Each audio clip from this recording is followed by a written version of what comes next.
Our topic for today is the complicated relationship between Pakistan and Japan, and also the role of Pakistan in Japanese independence and economic growth. Before regular diplomatic relations were established between Pakistan and Japan, the trade offices in Karachi and Tokyo, working since 1948, were the only sources of trade and diplomatic contacts between the two countries.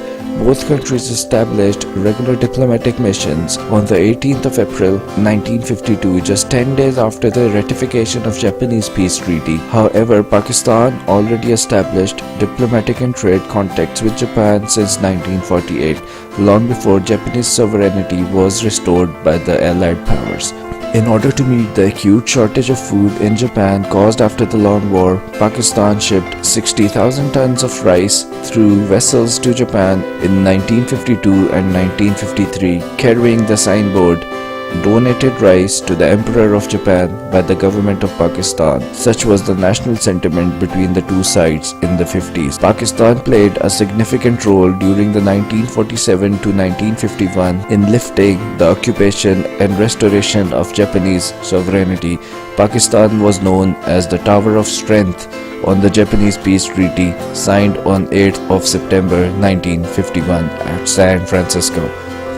Pakistan also played a leading role in Japan's post-war economic revival in the 1950s by exporting cotton and jute to Japan, as textile was the only industry allowed to revive under the occupation. Japan sent its first trade mission to Pakistan in May 1948. Headed by R.E. Atan, the first trade agreement signed by Japan with any country after the war. Much of Pakistan's export was on deferred payment as Japan was short of foreign exchange. In exchange of cotton and jute, Pakistan imported textile machinery from Japan. Therefore, a mutually beneficial trade relationship emerged between them.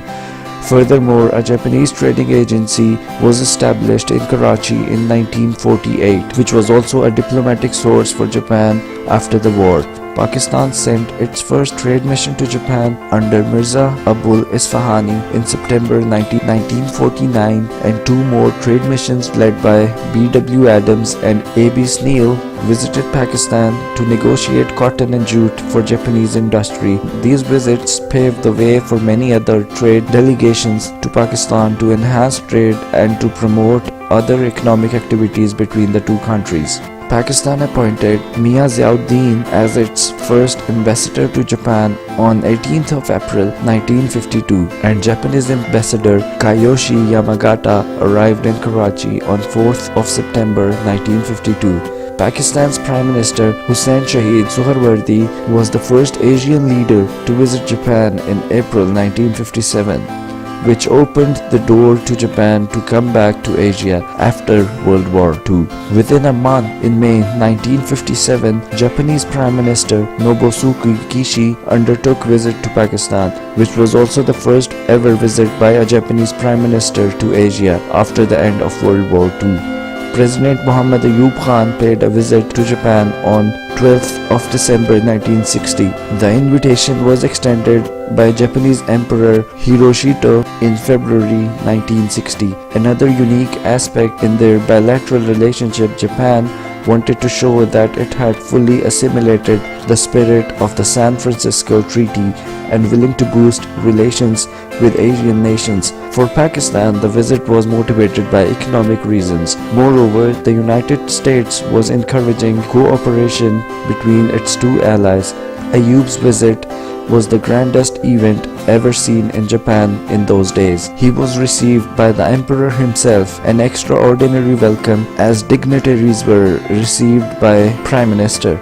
Strategically important was his stopover at Okinawa U.S. Marine Base, where U.S. High Commissioner General Donald Booth welcomed a non-American and non-Japanese leader first time ever and offered him a guard of honor. This showed an explicit trust among Japanese, American and Pakistani allies during the Cold War. Following Ayub's visit to Japan, Prime Minister Hayato Akida visited Pakistan on 17th of November 1961 as part of his Asian tour, promoting mutual diplomacy between Pakistan and Japan. Crown Prince Akihito and Princess Michihiko undertook a visit of Pakistan on 23rd January 1962 to create the feeling of harmony in Asia, while reparations and normalization were still irritants in improving Japanese relations in Asia. In his welcome address, the Emperor of Japan admired the Pakistan-Japan ties, bonded not only by age of old relationship of culture and civilizations, but also by the modern ties of trade and cooperation. Both Japan and Pakistan have first developed a unique identity of thought, and we are emphatic in our belief that in between themselves, both the governments and the people of these two countries are, by virtue of their deep-rooted love for peace, capable of exercising an irresistible influence on world opinion. And now, the downsides of Pakistan and Japan relationship. Every relationship has its downsides. In the case of Japan, the downsides are immense, and Pakistan is losing trust in Japan due to the Japanese policy of American appeasement and the Japanese so-called idea of the arc of security and freedom floated in 2006 in cooperation with India and Australia, a leap forward to India in the shape of civil nuclear cooperation. Because of such Japanese non-seriousness in resolving its disputes with China, just not doing so on American pressure is what the Pakistani diplomats feel about Japan. In the new growing Pakistani economy, which will be in the world top 10 economies in 2025, Japan is losing its fair share in growth and profits due to its problems with other Asian countries and its increasing relationships with India, which are again because of common hostilities towards China and other Asian countries. Japan-India relationship has limited Japan's access into major Asian markets and oil routes, and the American policy of containment of China was also blatantly refused by Pakistan, to the point where major counteractions were taken by Pakistan when Pakistan has recently allowed a shorter, cheaper and much more safer supply route to China compared to the South China Sea. This will be a major boost to Chinese and Pakistani economies and military strengths. A great drawback to American-driven naval aggression in the South China Sea, as Pakistan has built in cooperation with China a deep sea port right on the neck of Persian Gulf, and now Chinese Navy has full access to the Arabian Seas as well.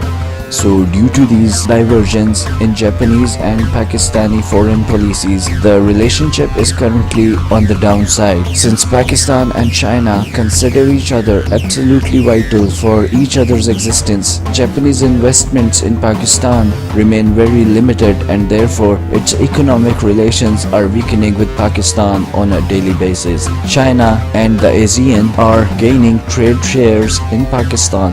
Japan needs to change its stance on Taiwan and South China Sea old-fashioned policy of appeasement of the United States while jeopardizing opportunities for the people of Japan. After all, in every dispute, even after great wars, everything gets settled on an old-school table with decency. Japan should increase its investments and improve trade policies with Asian countries to strengthen its economic relations with Pakistan. Japan may increase investment beyond just financing trade deficits. Its investors are still shy to invest in Pakistan, although it has the lion's share in the automobile market in Pakistan. There are ample opportunities for Japan to invest in Pakistan. Japan can invest in the areas of agriculture, electronics, textile and industries pertaining to food processing and energy.